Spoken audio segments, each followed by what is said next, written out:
రాజస్థాన్ రాష్ట్రంలో ఒక్క జిల్లాలోనే ఏకంగా 222 టన్నుల పైగా బంగారు నిల్వలు బయటపడ్డం దేశ ఆర్థిక వ్యవస్థకే శుభసూచకంగా మారిన విషయం తెలిసిందే. భారతదేశంలో అత్యధిక ఖనిజ సంపద కలిగిన రాష్ట్రాల్లో రాజస్థాన్ అగ్రస్థానంలో ఉంది. ఈసారి ఏకంగా భారీ బంగారు నిక్షేపాలు వెలుగుచూడడం దేశ మైనింగ్ చరిత్రలోనే ఒక మైలురాయిగా నిలిచే అవకాశం ఉంది. రాజస్థాన్ రాష్ట్రంలోని గిరిజన ప్రాబల్య ప్రాంతమైన బన్స్వారా జిల్లాలో ఈ అద్భుతమైన ఆవిష్కరణ జరిగింది. అధికారులు ధృవీకరించిన ఈ భారీ బంగారు నిక్షేపాల కారణంగా బన్స్వారా జిల్లా భవిష్యత్తులో దేశానికి సరికొత్త స్వర్ణ రాజధానిగా మారే అవకాశాలు పుష్కలంగా ఉన్నాయని నిపుణులు అంచనా వేస్తున్నారు. ఈ ప్రాంతంలోని ఘటోల్ తెహసీల్ పరిధిలోని కంకారియా అనే చిన్న గ్రామంలో ఈ భారీ నిల్వలను గుర్తించారు.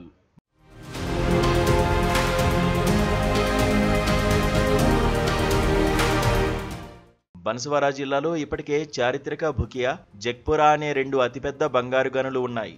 ప్రస్తుతం కంకారియాలో గుర్తించిన నిల్వలు ఆ రెండు గనుల తర్వాత జిల్లాలో మూడో అతిపెద్ద బంగారు గనిగా స్థానం సంపాదించింది. ఈ ఆవిష్కరణతో రాజస్థాన్ దేశంలో బంగారం తవ్వకాలు జరిపే అతి కొద్ది రాష్ట్రాల జాబితాలో చేరనుంది. భూగర్భ శాస్త్రవేత్తలు నిపుణుల బృందం కంకారియా ప్రాంతంలో సుదీర్ఘంగా సర్వేలు నిర్వహించింది. వారి ప్రాథమిక సర్వే నివేదికల ప్రకారం కంకారియా ప్రాంతంలో దాదాపు 3 కిలోమీటర్ల మేర ఈ బంగారు ఖనిజం విస్తరించి ఉన్నట్లు బలమైన ఆధారాలు లభించాయి.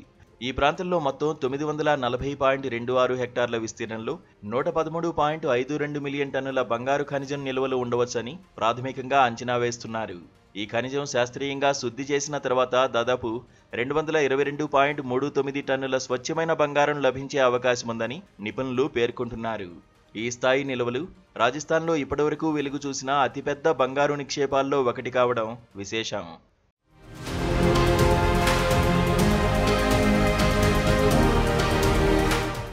అయితే కంకారియా, గారా ప్రాంతంలో బంగారంతో పాటు రాగి, నికెల్, కోబాల్ట్ వంటి ఇతర విలువైన ఖనిజాలు కూడా లభించే అవకాశముందని ప్రభుత్వ వర్గాలు ధృవీకరించాయి. ఈ గనుల్లో మైనింగ్ కార్యకలాపాలు ప్రారంభమైతే భవిష్యత్తులో దేశీయంగా ఉన్న బంగారం డిమాండ్లో ఏకంగా 25% వరకు ఒక్క బన్స్వారా జిల్లా నుంచే సరఫరా చేసే సామర్థ్యం ఈ గనికి ఉంటుందని మైనింగ్ నిపుణులు విశ్లేషిస్తున్నారు. ఇది దేశం బంగారు దిగుమతి బిల్లును తగ్గించడంలో, స్థానిక ఆర్థిక వ్యవస్థను బలోపేతం చేయడంలో కీలక పాత్ర పోషించే అవకాశం ఉంది. ప్రస్తుతానికి ఈ బంగారు గనుల మైనింగ్ కార్యకలాపాల కోసం లైసెన్సుల వేలం ప్రక్రియ వేగవంతమైంది. రాష్ట్ర ప్రభుత్వానికి అత్యధిక రెవెన్యూ వాటాను చెల్లించడానికి సిద్ధంగా ఉన్న సంస్థకు ఈ మైనింగ్ లైసెన్స్ను కేటాయించనున్నారు.